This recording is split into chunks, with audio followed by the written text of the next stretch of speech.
నమస్కారం Q6 news కి స్వాగతం. హెడ్లైన్ చూద్దాం.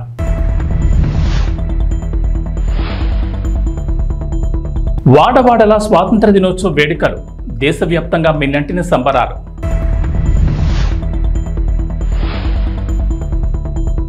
అర్హులైన రైతు రుణమాఫీ కాలేని వారికి గుడ్ న్యూస్ చెప్పిన సీఎం రేవంత్. అలాంటి వారికి కూడా రైతు రుణమాఫీ వర్తించేలా చర్యలు.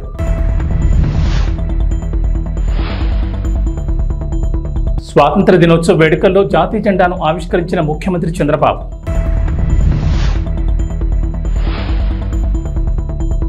జగన్ ఆస్తుల కేసులో కీలక పరిణామం, విచారణ నుంచి తప్పుకున్న జస్టిస్ సంజయ్ కుమార్. 2 శతాబ్దాల పాటు ప్రజలను హింసిస్తూ పన్నుల భారం వేసి జాత్యహంకారంతో సాగిన బ్రిటిష్ పాలనకు ఆగస్టు 15, 1947లో ముగింపు పలికారు భారతీయులు. వారి దుర్మార్గపు పాలనకు వ్యతిరేకంగా చేపట్టిన ఉద్యమం స్వాతంత్ర పోరాటానికి దారితీసింది. 1857 తిరుగుబాటుతో ఈ స్వాతంత్ర పోరాటం తీవ్ర రూపం దాల్చింది. ఈ సిపాయిల తిరుగుబాటు బ్రిటిష్ ఈస్ట్ ఇండియా కంపెనీ పునాదులను కదిలించింది. భారత పరిపాలనలో బ్రిటిష్ వారి అసమర్థతను ఇది బహిర్గతం చేసింది. అనేక మలుపులు తిరిగి చివరికి ఎన్నో ఉద్యమాలు, వేలాది మంది ప్రాణాలను బలిదానంతో దేశానికి స్వాతంత్రం సిద్ధించింది. నాటి ప్రధాని నెహ్రూ దార్శనికత ఫలితంగానే దేశం ఈ స్థాయిలో ఉందని తెలంగాణ సీఎం రేవంత్ రెడ్డి అన్నారు. ఆయన ప్రారంభించిన ప్రాజెక్టులను మనం ఇప్పుడు ఆధునిక దేవాలయాలుగా చెప్పుకుంటున్నామన్నారు. స్వాతంత్ర దినోత్సవం సందర్భంగా గోల్కొండ కోటపై సీఎం రేవంత్ జాతీయ జెండాను ఆవిష్కరించారు. అనంతరం పోలీస్ సిబ్బంది నుంచి గౌరవవందనం స్వీకరించారు. ఆ తర్వాత తెలంగాణ ప్రజలను ఉద్దేశించి మాట్లాడిన సీఎం రేవంత్, నెహ్రూ సంస్కరణల వల్లే దేశం సస్యశ్యామలంగా ఉందన్నారు. BHEL, IDPL, మిథాని వంటి పరిశ్రమలను నెహ్రూ స్థాపించి దేశ ఆర్థికాభివృద్ధికి పునాదులు వేశారని గుర్తు చేశారు. మాజీ ప్రధానులు లాల్ బహదూర్ శాస్త్రి, ఇందిరాగాంధీ వ్యవసాయంలో నూతన విప్లవాలు తీసుకొచ్చారని కొనియాడారు. కాంగ్రెస్ దేశానికి చేసిన సేవలకు ఇవి కొన్ని ఉదాహరణలే అని చెప్పుకొచ్చారు. ప్రపంచ చరిత్రలోని అహింసని ఆయుధంగా మలిచేసిన మహా సంగ్రామం మన దేశ స్వాతంత్ర పోరాటమన్నారు. ఇటీవల తాను అమెరికా పర్యటనలో భాగంగా ప్రపంచ బ్యాంక్ అధ్యక్షుడితో సమావేశమైనట్లు వెల్లడించారు. తక్కువ వడ్డీకే రుణాలు ఇచ్చేందుకు ప్రపంచ బ్యాంక్ అంగీకరించిందని తెలిపారు. గత బీఆర్ఎస్ ప్రభుత్వం మాదిరిగా అధిక వడ్డీలకు అప్పులు తెచ్చి ప్రజలను ఎత్తిన భారం వేయిపోమని తెలిపారు.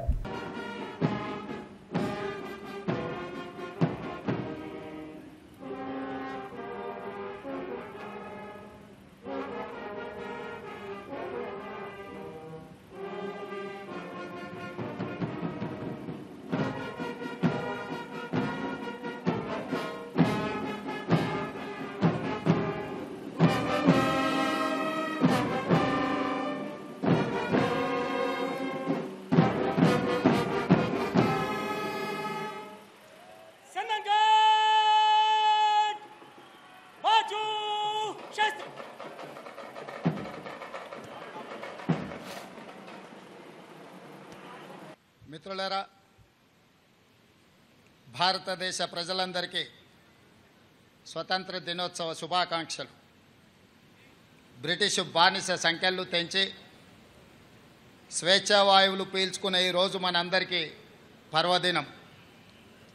మన దేశ అస్తిత్వాన్ని, ఆత్మగౌరవాన్ని మువ్వన్నెల జెండాగా సగర్వంగా ఎగరేసిన ఈరోజు దేశ చరిత్రలో సువర్ణ అక్షరాలతో లిఖించదగ్గ రోజు. ఈరోజు మనం అనుభవిస్తున్న స్వేచ్ఛ, స్వాతంత్రం ఎందరో మహనీయుల త్యాగ ఫలం, సుదీర్ఘ పోరాట ఫలితం, అనేక ప్రాణ త్యాగాలు, అనేక జీవిత త్యాగాల ఫలితం ఈ స్వాతంత్రం. ఎందరో మహామౌల త్యాగాల వెలకట్టలేని బహుమతి ఈ స్వాతంత్రం. అటువంటి మహనీయులందరికీ శిరస్సు వంచి వినమ్రంగా నమస్కరిస్తున్నాను. వారి త్యాగాలను స్మరిస్తూ తెలంగాణ రాష్ట్ర ప్రజల తరఫున వారందరికీ కృతజ్ఞతలు తెలియజేస్తున్నాను. పోరాటం అంటే ఘర్షణ, యుద్ధం, హింస. కానీ ప్రపంచ చరిత్రలోనే ఆయుధం లేని యుద్ధాన్ని మన స్వతంత్ర పోరాటం. అహింసనే ఆయుధంగా మలిచి చేసిన మహాసంగ్రామం మన స్వతంత్ర సంగ్రామం. అహింస అనే ఆయుధంతో ఎంత గొప్ప విజయాన్ని సాధించవచ్చు అని రుజువు చేసి ప్రపంచానికి సరికొత్త యుద్ధ తంత్రాన్ని చూపించిన దేశం మనది. ఆ ఘనత, ఆ కీర్తి జాతిపిత మహాత్మా గాంధీకి దక్కుతుంది. ఈ సందర్భంగా ఆ మహనీయుడి దార్శనికతకు శిరస్సు వంచి నమస్కరిస్తున్నాను. ఈ దేశానికి స్వతంత్రం సాధించడంలో గమ్యం చేరినట్టు కాదు. అప్పుడప్పుడే పురుడు పోసుకున్న ప్రజాస్వామ్య దేశం ఒకవైపు సవలాక్ష సమస్యలు, మరోవైపు దేశ విభజన గాయాలు, ఇంకోవైపు దేశ గుండెలపై సంస్థానాల కుప్పట్లు. ఈ పరిస్థితిలో ప్రజాస్వామ్య దేశంగా భారత్ నిలకుదొక్కుకోవడానికి బలమైన పునాదులు వేసి ఆధునిక భారతావనిగా అవతరించడానికి అవసరమైన ప్రణాళికలు రచించి కార్యాచరణ ప్రకటించి సగర్వంగా సమున్నతంగా ఈ దేశాన్ని నిలబెట్టాల్సిన బృహత్తర బాధ్యత నాటి కాంగ్రెస్ పార్టీ నాయకత్వ భుజాలపై ఉండింది. అజాగ్రత్తగా ఉన్న, అలసత్వం వహించిన, రాజనీతి లోపించిన, దూరదృష్టి కొరవడిన నేడు మనం ఉన్న ఈ భారతదేశం ఒక కలగానే మిగిలిపోయేది. శతాబ్దాల దోపిడీ అణిచివేతల తర్వాత స్వతంత్రానంతరం 1947లో అధికారం చేపట్టే నాటికి అంతా శూన్యం. చేతులు కాళ్ళు కూడదీసుకొని ఒక్కొక్క వ్యవస్థను ఏర్పాటు చేసుకొని పారదర్శక ప్రజాస్వామ్య పాలన అందించాల్సిన బాధ్యత నాటి నాయకత్వంపై పడింది.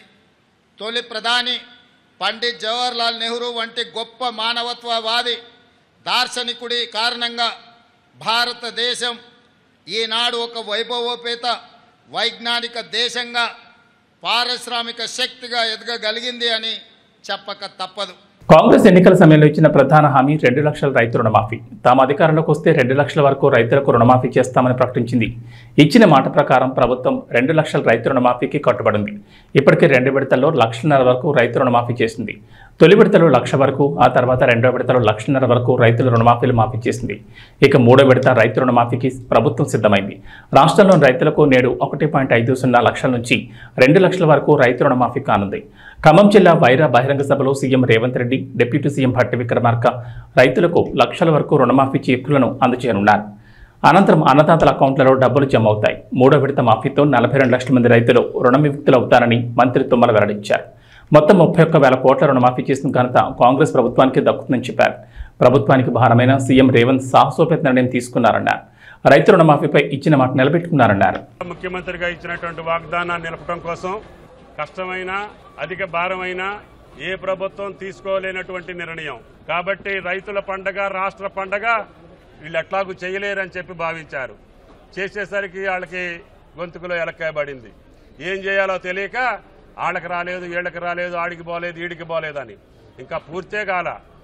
9 నెలలు అయిందా ఈ ప్రభుత్వం వచ్చి? కాలేదా? మరి కాకుండా బిడ్డ పుట్టాలంటారు వాళ్ళు. మేమేం చేసాం? అయినా సరే ఆ చిల్లర రాజకీయాలు మేము తెచ్చుకోలేదు. ఆ చేతగాని వాగ్దానాలు చేసి రైతులను మోసం చేసినటువంటి పార్టీల యొక్క కార్యక్రమం మాకు అవసరం లేదు. ఆంధ్రప్రదేశ్ ముఖ్యమంత్రి నారా చంద్రబాబు నాయుడు విజయవాడలోని ఇందిరాగాంధీ మున్సిపల్ స్టేడియంలో నిర్వహించిన స్వాతంత్ర దినోత్సవ వేడుకల్లో పాల్గొన్నారు. జాతీయ పతాకాన్ని ఆవిష్కరించి అనంతరం పోలీసుల నుంచి సీఎం గౌరవవందనం స్వీకరించారు. గత ప్రభుత్వం 5 ఏళ్ల పాలనలో దెబ్బతిన్న ఆంధ్రప్రదేశ్ బ్రాండ్ను తిరిగి పొందేందుకు చర్యలు తీసుకుంటామన్నారు. చంద్రబాబు గత 5 ఏళ్లుగా రాష్ట్రంలో ప్రజలు కోల్పోయిన స్వేచ్ఛను అందించేందుకు కట్టుబడున్నామని, ప్రజలకు ఉపయోగపడే విధానాలు రూపొందిస్తున్నామని అన్నారు. గత ప్రభుత్వం నిర్వీర్యం చేసిన శాఖల్ని పునరుద్ధరిస్తున్నామని, సంక్షేమం, అభివృద్ధి 2 కళ్లుగా పాలనకు శ్రీకారం చుట్టామన్నారు. 100 రోజుల ప్రణాళిక టార్గెట్గా అన్ని శాఖల్లో సమీక్షలు చేస్తున్నామన్నారు. ఉమ్మడి రాష్ట్ర విభజనతో ఏర్పడిన నవ్యాంధ్రకు రాజధాని కూడా లేని పరిస్థితిలో పాలన ప్రారంభించామని గుర్తు చేశారు. అలాంటి క్లిష్ట పరిస్థితి నుంచి ప్రభుత్వాన్ని పట్టాలెక్కించామని, తమకున్న అనుభవం, ప్రజల సహకారంతో కొద్ది కాలంలోనే నిలదొక్కుకోగలిగామన్నారు. 2014-19 మధ్య 120కి పైగా సంక్షేమ పథకాలతో ప్రజల జీవన ప్రమాణాలు మెరుగుపరిచామన్నారు. ఆంధ్రప్రదేశ్ ఈజ్ ఆఫ్ డూయింగ్ బిజినెస్లో దేశంలోనే మొదటి స్థానంలో నిలిచిందన్నారు. 16 లక్షల కోట్ల పెట్టుబడులకు ఒప్పందాలు చేసుకుని దేశం దృష్టిని ఆకర్షించామన్నారు చంద్రబాబు. పెట్టుబడులకు ఒప్పందాలు చేసుకుని దేశం దృష్టి ఆకర్షించాం. 14-19 కాలంలో రాష్ట్రం అన్ని రంగాల్లో అనూహ్యంగా దూసుకుపోయింది. దేశంలో నాడు ఆంధ్రప్రదేశ్ ఒక పెద్ద బ్రాండ్గా ఆవిష్కృతమైంది. రాజధాని లేని రాష్ట్రం అని బాధపడుతూ కూర్చోలేదు. క్రైసిస్ నుంచి ఆపర్చునిటీ ఎదుర్కొన్నాం. ఆ క్రమంలో రాష్ట్రానికి నడిబొడ్డుగా ఉండే అమరావతి ప్రాంతంలో దేశం గర్వించే రాజధానికి శంకుస్థాపన చేసుకున్నాం. ప్రజల సహకారంతో 34,000 ఎకరాల భూసేకరణ చేసి ప్రపంచం చర్చించుకునే డిజైన్లతో సంపద సృష్టించే రాజధాని నిర్మాణాన్ని మొదలుపెట్టాం. మనది వ్యవసాయ ఆధార రాష్ట్రం. రైతు బాగుంటేనే రాష్ట్రం బాగుంటుందని నేను ఎప్పుడూ నమ్ముతాను. అందుకే సాగునీటి రంగానికి అత్యంత ప్రాధాన్యత ఇచ్చి నాడు 5 ఏళ్లలో 68,000 కోట్ల రూపాయలు ఇరిగేషన్పై ఖర్చు చేశాం. రాష్ట్రానికి జీవనాడి అయిన పోలవరం ప్రాజెక్టుకి అత్యంత ప్రాధాన్యత ఇచ్చాం. ఒక యజ్ఞంలా పోలవరాన్ని నాడు పరుగులు పెట్టించి 73% పనులు పూర్తి చేశాం. తెలుగుదేశం ప్రభుత్వం కొనసాగి ఉంటే ఈ పాటికే పోలవరం పూర్తయి ఆ ఫలాలు రాష్ట్రం ప్రజలు పొందేవాళ్లు. 120కి పైగా సంక్షేమ పథకాలు, అభివృద్ధి పథకాలు, శాంతి భద్రతలు, అందరికీ ఉపాధి, పెట్టుబడులు, ఉద్యోగ అవకాశాలతో రాష్ట్రం దూసుకుపోతున్న క్రమంలో 2019లో వచ్చిన ఎన్నికల ఫలితాలు రాష్ట్రాన్ని చీకటిమయం చేశాయి. ఏపీ మాజీ ముఖ్యమంత్రి వైఎస్ జగన్ ఆస్తుల కేసుల విచారణలో కీలక పరిణామం జరిగింది. జగన్ ఆస్తుల కేసులో ప్రమేయం ఉన్న భారతీ సిమెంట్ కార్పొరేషన్, జగతి పబ్లికేషన్స్, విజయసాయిరెడ్డిలకు వ్యతిరేకంగా ఈడీ దాఖలు చేసిన కేసు విచారణ నుంచి జస్టిస్ సంజయ్ కుమార్ తప్పుకున్నారు. గతంలో తెలంగాణ హైకోర్టు జగన్ ఆస్తుల కేసులకు సంబంధించి నమోదైన సిబిఐ కేసుల్లో తీర్పు వెలువడిన తర్వాతే ఈడీ కేసుల్లో తీర్పునివ్వాలని ఆదేశించింది. సిబిఐ ఈడీ కేసులను విడివిడిగా లేదా సమాంతరంగా విచారించిన ఆ పద్ధతిని అనుసరించాలని తెలిపింది. గత ఏడాది మే నెలలో హైకోర్టు తీర్పును ఈడీ సుప్రీంకోర్టులో సవాల్ చేసింది. బుధవారం ఈడీ పిటిషన్లపై సుప్రీంకోర్టులో విచారణ జరగా జస్టిస్ సంజీవ్ ఖన్నా, జస్టిస్ సంజయ్ కుమార్లతో కూడిన ద్విసభ్య ధర్మాసనం ముందుకొచ్చింది. అయితే కేసు ప్రారంభమైన వెంటనే తాను విచారణ నుంచి తప్పుకుంటున్నానని జస్టిస్ సంజయ్ కుమార్ తెలిపారు. ఇరుపక్షాల లాయర్లు వాదనలు వినిపించేందుకు సిద్ధమవగా జస్టిస్ సంజీవ్ కుమార్ లేని ధర్మాసనం ముందు పిటిషన్ను లిస్ట్ చేయనున్నట్లు జస్టిస్ సంజీవ్ ఖన్నా వెల్లడించారు. సెప్టెంబర్ 2 నుంచి మొదలయ్యే వారంలో సీజీఐ ఆదేశాల మేరకు మరో ధర్మాసనం ముందు లిస్ట్ చేయాలని ఆదేశించారు. లోయోలా అకాడమీలో జరిగిన 78 స్వాతంత్ర వేడుకలకు ముఖ్య అతిథిగా మల్కాజ్గిరి పార్లమెంట్ సభ్యుడు ఈటెల రాజేందర్ హాజరయ్యారు. ఈటెల రాజేందర్ జెండా ఎగురవేసిన అనంతరం ఆయన మాట్లాడుతూ డాక్టర్లు, ఇంజనీర్లు అవుదామనే లక్ష్యంతో కాకుండా చదువుకున్న యువత కూడా రాజకీయాలకు వస్తే అవినీతి తగ్గి దేశం మరింత ముందుకు పోయే అవకాశం ఉందన్నారు. కాలేజ్ ఎన్సీసీ విద్యార్థులు పరేడ్ నిర్వహించారు. ఈ పరేడ్ పలువురిని ఆకర్షించింది. ఈ కార్యక్రమానికి వీక్షకులు పెద్ద ఎత్తున హాజరయ్యారు. 78వ స్వాతంత్ర వేడుకల సందర్భంగా మీ అందరికీ శుభాకాంక్షలు. నేను మీ కళ్ళ ముందు 34 సంవత్సరాలుగా ఎదిగిన వాడిని. నేను బయటి వాళ్ళకు కొత్త కావచ్చు కానీ అల్వాల్ వాసులకు మాత్రం నేను పాతవాడిని. ఇక్కడ ఏమీ లేని నాడు ఈ రోడ్ ఎంబడి ఊకే ప్రయాణం చేస్తూ పోయేవాళ్ళం. కాబట్టి ఈ లయోలా అకాడమీ గురించి, మీ సేవల గురించి నాకు క్షుణ్ణంగా తెలుసు. ఎన్ని వేల మందికి గొప్ప సంస్కృతిని, విద్యను, జ్ఞానాన్ని అందించిందో నేను కళ్ళారా చూసినవాడిని. కాబట్టి నేను మీ అందరికీ మళ్ళొకసారి విజ్ఞప్తి చేస్తున్నా, ఈ పరంపర, ఈ సాంప్రదాయం, ఈ కల్చర్ మరింత గొప్పగా ఎదగాలని చెప్పి మనస్ఫూర్తిగా కోరుకుంటున్నాను. నేను మీకు తెలుసు, ఇవాళ మనం జరుపుకుంటున్నటువంటి ఇండిపెండెన్స్ డే ఇదేదో పండుగ మాత్రమే కాదు. దీని వెనుక అనేక విషాదాలు ఉన్నాయి, త్యాగాలు ఉన్నాయి. నాకు తెలిసి స్వతంత్రం కోసం జరిగినటువంటి ఉద్యమాలలో ఎక్కువ కాలం ఉద్యమాలు జరిగినటువంటి చరిత్ర భారతదేశానికి మాత్రమే ఉంది. మొఘలాయుల కాలం నుంచి మొదలుపెట్టి బ్రిటిషర్స్ వరకు వందల సంవత్సరాల కాలం పాటు మాకు స్వతంత్రం కావాలి, మేము పరిపాలించుకున్నటువంటి సత్తా రావాలని చెప్పి ఎన్ని 100,000 మంది తమ అమూల్యమైన ప్రాణాలను ఈ దేశ విముక్తి కోసం దారబోసిండ్రో అవన్నీ ఇవాళ మరణం వేసుకొని అక్కడ ఉన్నది. లక్షలాది మంది జైళ్ళల్లో మగ్గి చివరికి బయటికి రాక శవాలుగా మారిపోయినటువంటి సందర్భాన్ని మనం చూసినాం. అందువల్ల త్యాగాల పునాదుల మీద ఏర్పడ్డ ఈ భారతదేశ స్వతంత్రం, ఇవాళ మనం అనుభవిస్తున్న స్వేచ్ఛ, మనం అనుభవిస్తున్న స్వతంత్రం, అది అంతమంది త్యాగదళ పుణ్యం వల్ల అనుభవిస్తున్నది తప్ప ఇదేదో ఊరికే వచ్చింది కాదనే విషయం మనం మర్చిపోవద్దు. గుంటూరు జిల్లా పొన్నూరులో రిటైర్డ్ ఆర్మీ వెల్ఫేర్ అసోసియేషన్ ఏర్పాటు చేసిన 78వ స్వాతంత్ర దినోత్సవ వేడుకల్లో పొన్నూరు ఎమ్మెల్యే ధూళిపాటి నరేంద్ర కుమార్ పాల్గొన్నారు. ఈ సందర్భంగా మాట్లాడుతూ దేశానికి సైనికులకు చేసిన సేవతో పోల్చుకుంటే మేము చేసే సేవ చాలా చిన్నదన్నారు. దేశం కోసం పోరాడిన ఆర్మీ సైనికులు పదవి విరమణ అనంతరం ఆర్మీ కుటుంబాల కోసం అసోసియేషన్ ఏర్పాటు చేసి ఆయా కుటుంబాలకు అండగా నిలవడం అభినందనీయమన్నారు.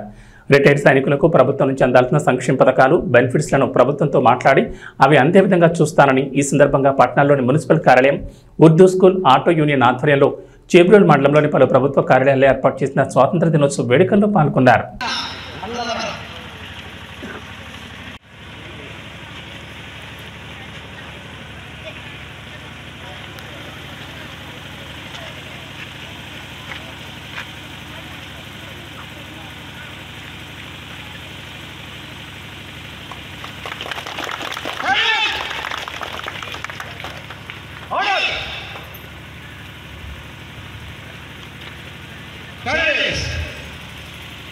చాలా ర్యాలీ కూడా ఉంది. అందరూ కూడా మీ అందరూ పాల్గొనండి. అవకాశం ఇచ్చినందరికీ ధన్యవాదాలు తెలుసుకుంటున్నాం. 78వ స్వాతంత్ర దినోత్సవ సందర్భంగా ముఫ్తీ అబ్దుల్లా బేగ్ గారి యొక్క ఆధ్వర్యంలో జమాయత్ ఉలమా పిలుపు మేరకు జాతీయ సమైక్యత ర్యాలీని నిర్వహిస్తా ఉన్న సందర్భంగా దీనిలో పాల్గొన్న ప్రతి ఒక్కరికి పేరు పేరున హృదయపూర్వకమైన శుభాకాంక్షలు. భారతదేశం అంటే విభిన్న మతాలు, కులాలు, సంస్కృతుల మేళవిక మన భారతదేశం. మన భారతదేశంలో ఉన్న మనందరం కూడా మన కులం ఏదైనా, మతం ఏదైనా, ప్రాంతం ఏదైనా, మనందరం కూడా భారతీయులు అనే స్ఫూర్తిని గుర్తు చేసే విధంగా ఇవాళ ఈ ర్యాలీని నిర్వహిస్తున్నందుకు మనస్ఫూర్తిగా అభినందనలు తెలియజేస్తా ఉన్నా. దేశం ఒకటే, జాతి ఒకటే, మనందరం కూడా భారతీయులు అనే స్ఫూర్తిని ప్రజల్లోకి తీసుకువెళ్లే విధంగా ఇవాళ ఈ కార్యక్రమాన్ని నిర్వహిస్తున్నందుకు వారికి మనస్ఫూర్తిగా అభినందనలు తెలియజేస్తూ, అదేవిధంగా ఇక్కడికి వచ్చినప్పుడు మరి ఈ పాఠశాలను చూస్తే చాలా ఆనందంగా కూడా ఉంది. వాళ్ళు రెండు ఒక మదర్సా అయినా కూడా అటు అరబిక్తో పాటు ఇంగ్లీష్ కూడా నేర్పించే విధంగా ఇక్కడ పాఠశాలని మదర్సాని నిర్వహిస్తూ ఉన్నారు. చాలా సంతోషం. ఎందుకంటే ఆధునిక సమాజంలో కూడా చదువు అనేది ఎంతో ప్రాధాన్యత నెలకొంటా ఉన్న నేపథ్యం మనం చూస్తూ ఉన్నాం. ఎంతో మందిని మనం చూస్తాం. ఎందుకంటే మరి వాళ్ళ ప్రభుత్వం కూడా మీ అందరికీ తెలుసు, స్కిల్ డెవలప్మెంట్ సెంటర్లకు ప్రాధాన్యత ఇవ్వాలి అనే ఉద్దేశంతో ప్రభుత్వం కూడా ఉంది. ఎందుకంటే మనలో ఉన్న విద్య ద్వారా నైపుణ్యతను పెంపొందిస్తే దానివల్ల ఉపాధి అవకాశాలు పెరిగి దానివల్ల మన కుటుంబాల యొక్క జీవనోపాధి కూడా మెరుగైన జీవితం కూడా మనకు వచ్చే అవకాశం ఉంది. కాబట్టి ఈనాడు ప్రభుత్వం కూడా రాష్ట్ర వ్యాప్తంగా ఈ సెన్సెస్ కూడా, స్కిల్ సెన్సెస్ కూడా ప్రభుత్వం తీసుకుంటా ఉంది. ఎంతోమంది యువత ఇక్కడ ఉన్నారు. తప్పనిసరిగా మరి ప్రభుత్వం యొక్క అందించే కార్యక్రమాలు ఏదైనా ఉంటే మనకి ఇక్కడ మన మదరసాలు అమలు చేసే అవకాశం ఉంటే మాకు తెలియజేయండి. తప్పనిసరిగా మా వంతు సహకారం మీకు ఉంటుంది. ఎందుకంటే స్కిల్ డెవలప్మెంట్ సెంటర్లు కావచ్చు, ఇతరత్ర ప్రభుత్వం నుండి ఏ సహకారం కావాలన్నా కూడా మేము ప్రభుత్వ పరంగా గతంలో మాకు మదరసాల్లో ఉన్న స్కూల్స్కి గతంలో ప్రభుత్వ పరంగా సహాయం ఉండేది. మరి ప్రభుత్వం లేదో నాకు తెలియదు, కానీ మరి అటువంటి ఏదైనా ఉంటే ప్రభుత్వ పరంగా మీకు సహకారం కావాలంటే మాకు తెలియజేస్తే తప్పనిసరిగా మా వంతు సహకారాన్ని అందజేస్తాం. ఎందుకంటే ఎవరికైనా విద్య అనేది ఇవాళ ప్రతి ఒక్క వ్యక్తికి అవసరం. ప్రతి ఒక్క విద్య ద్వారా ఉపాధి కలిగితే ఆ కుటుంబం ఎదుగుదల సాధిస్తుంది. ఒక కుటుంబం ఎదిగితే జాతి ఎదుగుతుంది. కాబట్టి దాన్ని దృష్టిలో పెట్టుకొని తప్పనిసరిగా ఒక మంచి స్కూల్ని ఇక్కడ నిర్వహిస్తూ ఉన్నారు. వారికి కావాల్సిన సహాయ సహకారాలు అందిస్తాం. ఈరోజు భారతదేశంలో ఎంతోమంది ఈ స్వాతంత్ర్యం కోసం ప్రాణాలు కోల్పోయారు. దానిలో ఎంతోమంది ఆ కులం లేదు, ఆ మతం లేదు, ప్రతి ఒక్కరు కూడా మనందరూ ఏ కులమైనా ఏ మతమైనా రక్తం ఒకటి, రక్తం ఎదురులోనే ఉంటుంది. దానికి కులం లేదు, మతం లేదు. మనందరం కూడా ముందు మనుషుల్లో మనకి మానవీయత అనేది చాలా ముఖ్యం. తోటి వాళ్ళకి సహాయపడటం కానీ, తోటి వాళ్ళకి అవసరమైనప్పుడు మనం అండగా ఉంటాం. మనంతా మనుషులు, మానవ కులం మనందరికీ, మన జాతి భారత జాతి ఆ స్ఫూర్తిని ముందుకు తీసుకెళ్లే విధంగా ఈరోజు ఒక సమతా ర్యాలీని ఈరోజు నిర్వర్తిస్తున్నందుకు వారికి ప్రత్యేకంగా అభినందనలు తెలియజేస్తూ మా వంతు సహాయ సహకారం ఇప్పుడు మీకు ఉంటుందని చెప్పి ఏ క్షణంలో మా వల్ల మీకు సహకారం కావాలి అంటే తెలియజేయండి. మీతో పాటు మేము ఉంటామని చెప్పి తెలియజేస్తూ సెలవు తీసుకుంటాము. మరొకసారి అందరికీ స్వాతంత్ర దినోత్సవ శుభాకాంక్షలు. జై హింద్. పూరి జగన్నాథ్ లైగర్తో పాతాళంలో పడిపోయారు. అలా పడిపోవడం, ఆకాశమంత ఎత్తుకు ఎదగడం పూరికి కొత్త కాదు. రామ్ పూరి కలిసి చేసిన ఇస్మార్ట్ శంకర్ సినిమాకు సీక్వెల్గా డబుల్ ఇస్మార్ట్ అని తీశారు. ఇస్మార్ట్ శంకర్ అయితే మాస్ ఆడియన్స్కు బాగానే ఎక్కేసింది. మరి ఈ డబుల్ ఇస్మార్ట్ కూడా అలానే హిట్ అవుతుందా? పూరి రామ్కి మళ్ళీ బ్లాక్ బస్టర్ వస్తుందా? నిర్మాతగా చార్మి దస్తు తిరుగుతుందా అన్నది చూద్దాం. ఇక కథ విధానానికి వస్తే బిగ్ బుల్ సంజయ్ దత్ తనకు బ్రెయిన్ ట్యూమర్ ఉండడంతో 3 నెలల్లో చనిపోతానని తెలుసుకుంటాడు. తాను చిరకాలం బతకాలను కోరుకునడం, బిగ్ గోల్తో బతకాలని అనుకుంటాడు. దీనికోసం తన మెమరీ ట్రాన్స్ఫర్మేషన్ కోసం ప్రయత్నాలు మొదలు పెడతాడు. ఇస్మార్ట్ శంకర్ రామ్ పోతినేనికి ఆల్రెడీ మెమరీ ట్రాన్స్ఫర్మేషన్ సక్సెస్ అయిందని, అతనిలో తన మెమరీస్ చొప్పించాలని ఇస్మార్ట్ శంకర్ రూపంలో తాను మళ్ళీ బతకాలను కోరుకుంటాడు. దీంతో ఇస్మార్ట్ శంకర్ కోసం తన గ్యాంగ్ని దింపుతాడు. ఇస్మార్ట్ శంకర్ సైతం బిగ్ బుల్ మనీని కొల్లగొడుతుంటారు. ఈ క్రమంలో జన్నత్ కావ్య తాపర్ కూడా ఇస్మార్ట్ శంకర్తో చేతులు కలుపుతుంది. ఇస్మార్ట్ శంకర్ సైతం తన టార్గెట్ బిగ్ బుల్ అని చెప్తూ ఉంటాడు. ఇస్మార్ట్ శంకర్కి మెమరీ ట్రాన్స్ఫర్మేషన్ చేసేందుకు బిగ్ బుల్ చేసిన ప్రయత్నాలేంటి, ఆ ట్రాన్స్ఫర్మేషన్ జరిగిన తర్వాత ఏర్పడిన పరిణామాలేంటి, బిగ్ బుల్ని పట్టుకునేందుకు రా ఏం చేసింది, ఈ కథలో జన్నత్ పాత్ర ఏంటి, పోచమ్మ క్యారెక్టర్ కొన్న ఇంపార్టెన్స్ ఏంటి, చివరికి ఏం జరుగుతుందన్నది తెరపై చూడాల్సిందే. ఇక వాతావరణ విషయానికి వస్తే తెలంగాణకు హైదరాబాద్ వాతావరణ కేంద్ర అధికారులు రెయిన్ అలర్ట్ జారీ చేశారు. రాష్ట్రంలో ఇవాళ కూడా భారీ వర్షాలకు ఛాన్స్ ఉందని చెప్పారు. ఉరుములు మెరుపులతో పాటుగా గంటకు 30 నుంచి 40 కిలోమీటర్ల వేగంతో బలమైన ఈదురుగాలులు వీచే అవకాశం ఉందని వెల్లడించారు. ప్రధానంగా హైదరాబాద్, రంగారెడ్డి, సంగారెడ్డి, కరీంనగర్, రాజన్న సిరిసిల్ల, సిద్దిపేట, వికారాబాద్, మేడ్చల్, మల్కాజ్గిరి, యాదాద్రి భువనగిరి, సూర్యాపేట జిల్లాల్లో వర్షాలు పడతాయని వాతావరణ శాఖ తెలిపింది. ఈ మేరకు ఆయా జిల్లాలకు ఎల్లో అలర్ట్ జారీ చేశారు. ప్రస్తుతం దేశవ్యాప్తంగా రుతుపవనాలు చాలా యాక్టివ్గా ఉన్నాయి. దీంతో పలు రాష్ట్రాల్లో భారీ నుంచి అతి భారీ వర్షాలు కురుస్తున్నాయి. రుతుపవన ద్రోణి ప్రభావం వల్ల మరో 2 రోజుల పాటు తెలుగు రాష్ట్రాల్లో వర్షాలు కురిసే అవకాశం ఉందని భారత వాతావరణ శాఖ తెలిపింది. తెలుగు రాష్ట్రాల్లో గత నెల రోజులుగా కురుస్తున్న భారీ వర్షాల వల్ల ప్రజలు తీవ్ర ఆందోళనకు గురవుతున్నారు. తెలంగాణలోని వాగులు, వంకలు పొంగి పొర్లుతున్నాయి. జలాశయాలు, ప్రాజెక్టులు నిండుకుండలా మారాయి. దాదాపు 2 ఏళ్ల తర్వాత శ్రీశైలం, నాగార్జున సాగర్ ప్రాజెక్టు గేట్లను పైకెత్తి నీటిని కిందికి విడుదల చేశారు. ఏబీ బులెటిన్ విశేషాలు. నమస్కారం.